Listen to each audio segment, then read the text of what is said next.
these other nations, the United Kingdom, seem to have made up their minds that they want to go. I don't see any particular reason to try and force them to hang on. And England might do well to take the initiative and say, well, very well, then if independence is the thing, we'll be independent from you. The Supreme Court is hearing the case for a referendum on Scottish independence. The question of whether Scotland should go it alone has been discussed endlessly for years, but you also do hear the sort of countervailing arguments around English independence. It's not always asked, but it is there in the background. Should England go it alone itself? The writer Peter Hitchens is with us. Good morning to you, Peter.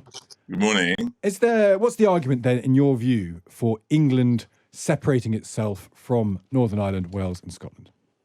Well, why stick around being slapped around the chops with white herrings for the next 10 years when the outcome is almost certainly predetermined? These other nations, the United Kingdom, seem to have made up their minds that they want to go.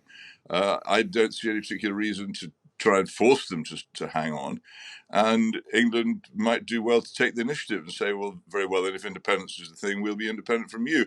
If the response to this is, oh, we never meant it that way, then we'll know. But if it isn't, then all we will have done is circumvented a whole lot of useless struggle, which would do us no good anyway. But is that true? Is that true, Peter? And so, Wales, I don't think there's never been a majority for independence. Scotland, the last time they asked, there was a majority to stay as part of the union. There's a lot of noise around it, and it may well be that Scotland eventually reaches a majority. That's certainly plausible. That doesn't feel plausible necessarily for the other home countries.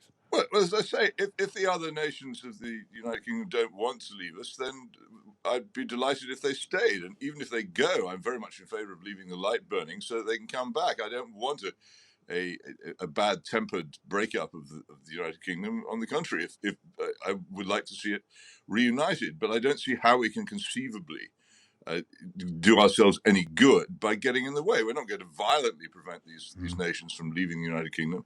The whole direction, particularly since the Blair government's, in my view, mistaken plunge into widespread devolution, the whole direction has been for the breakup.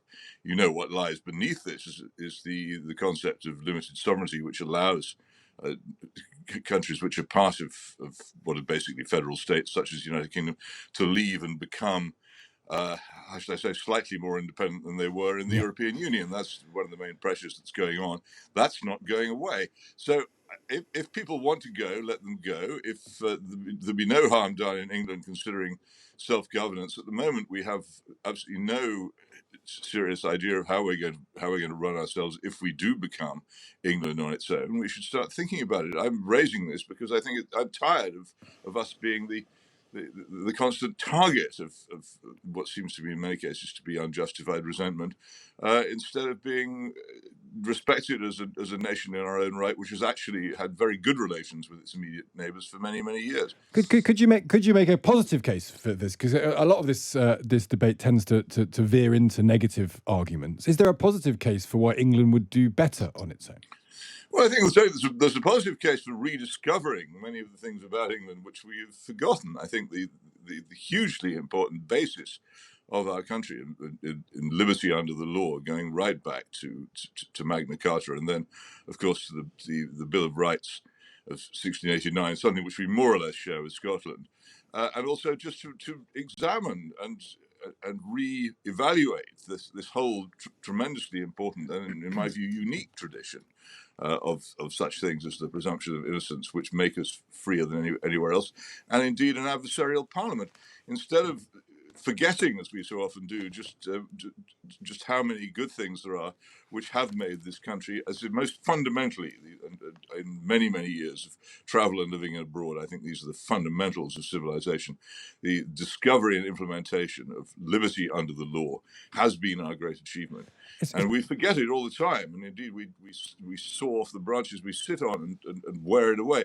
It would be a very good thing if we looked again at our history and realized how lucky we were and capitalized on it.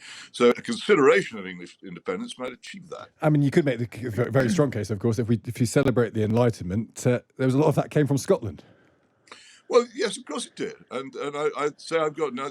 I don't want to separate from Scotland at all. And my earliest memories of Scotland, I love Scotland, and it would be very sad to see it go. But after the huge mess we made over Irish Home Rule in the early part of the 20th century, I really don't want to get into another mess by being crabby and sticking and refusing to give way to what seems to me to be quite a powerful demand. And people say that. Rightly that Scotland voted against independence last time, but I'm pretty certain, I was up there the day of the vote, that it was Gordon Brown's intervention at the last minute, pretty much asking for independence in all but name, that prevented the vote from going for independence. And also, I think it is very much an age thing. But people in Scotland over 60 are much less enthusiastic about it, but those under 30 are extremely enthusiastic about it. And I think that the demand will only grow. And standing in its way, in a sort of lumpish, no, you can't go way, isn't actually going to persuade anybody in Scotland to say, oh, all right, then we're not interested in independence. It's an interesting, it's an attractive idea. People find it attractive. I don't blame them. I'm an English British patriot. I can understand other people's patriotism. Yeah, and so there's an interesting point, Peter. Great to speak to you as ever. That's Peter Hitchens there. I wonder if the answer would be a referendum across the entire country, in Peter's view, where everyone could offer their own views wherever they live on what the constituent parts of the United Kingdom should be, if at all.